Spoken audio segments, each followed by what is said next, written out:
क्या तुम जानते हो कि साउथ अफ्रीका की खूबसूरत धरती के नीचे एक ऐसा राज छुपा है जिसने हजारों लोगों की जान ले ली और आज भी वहां से अजीब आवाजें आती हैं। आज मैं तुम्हें उस जगह ले चलूंगा जहां सोना मिला लेकिन इंसानियत खो गई। साउथ अफ्रीका एक ऐसी जगह जिसे लोग खूबसूरती, सफारी और हीरों के लिए जानते हैं, पर इस धरती के नीचे छुपा है खून, डर और लालच का अंधेरा इतिहास। ये कहानी है उस सोने की जिसने इंसानों को अमीर बनाया लेकिन इंसानियत को खा गया। ये कहानी है द फॉरगॉटन गोल्ड की। 1800 के दशक में जब साउथ अफ्रीका की मिट्टी में सोना मिला तो पूरी दुनिया पागल हो गई। ब्रिटेन और यूरोप के व्यापारी जहाजों में भरकर आए और हजारों अफ्रीकी मजदूरों को जमीन में उतार दिया गया। उनसे 12-14 घंटे तक काम कराया जाता, बिना हवा, बिना रोशनी, सिर्फ अंधेरे में। हर दिन कोई ना कोई वहीं मर जाता, पर ऊपर जमीन पर किसी को फर्क नहीं पड़ता था। सोना बढ़ा लेकिन मौतें भी बढ़ीं।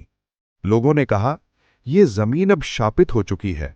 एक अफ्रीकी शामन ने कहा था, जो इंसान जमीन का खून चूसेगा वो रेत में ही दफन होगा। और फिर अजीब चीजें होने लगी। रातों को खदानों से आवाजें आने लगी, जैसे कोई अब भी पत्थर तोड़ रहा हो। नामिब डेजर्ट के बीच बना शहर कोलमनस्कॉप एक समय था जब यहां हर घर में अमीरी थी, हीरे, नाच, शराब और विलासिता। पर जब खदानें सूख गईं, लोग भाग गए।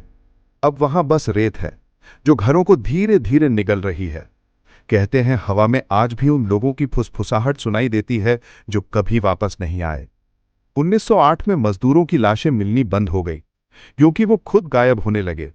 सिर्फ उनके औजार और जूते रेत में दबे मिले।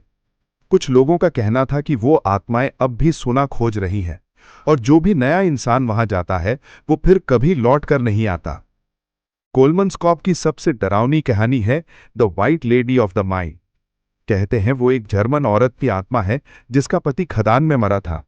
वो आज भी हर रात सफेद कपड़ों में दिखाई देती है, रेत में घूमती हुई, किसी को ढूंढती हुई। कई लोगों ने कहा कि उन्होंने उसे पास से देखा, पर जो देखा वो अगले दिन शहर छोड़कर भाग गया। रात के वक्त जब हवा रेत को उड़ा ले जाती है तो घरों की खिड़कियां खुद खुलने लगती हैं, दीवारों से अजीब आवाजें आती हैं।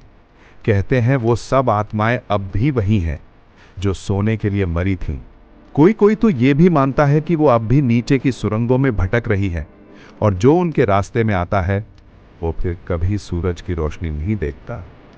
तो अगली बार जब तुम साउथ अफ्रीका की तस्वीर देखो, उसकी खूबसूरत धरती को याद करो, पर यह भी मत भूलना कि उस रेत के नीचे आज भी कुछ आत्माएं जिंदा हैं जो अपने अधूरे सपनों के साथ भटक रही हैं। अगर तुम्हें ऐसी डार्क स्टोरीज पसंद है तो वीडियो को लाइक करो और कमेंट में बताओ, क्या तुम कोलमनस्कॉप की हॉन्टेड माइंस में एक रात गुजार सकते हो?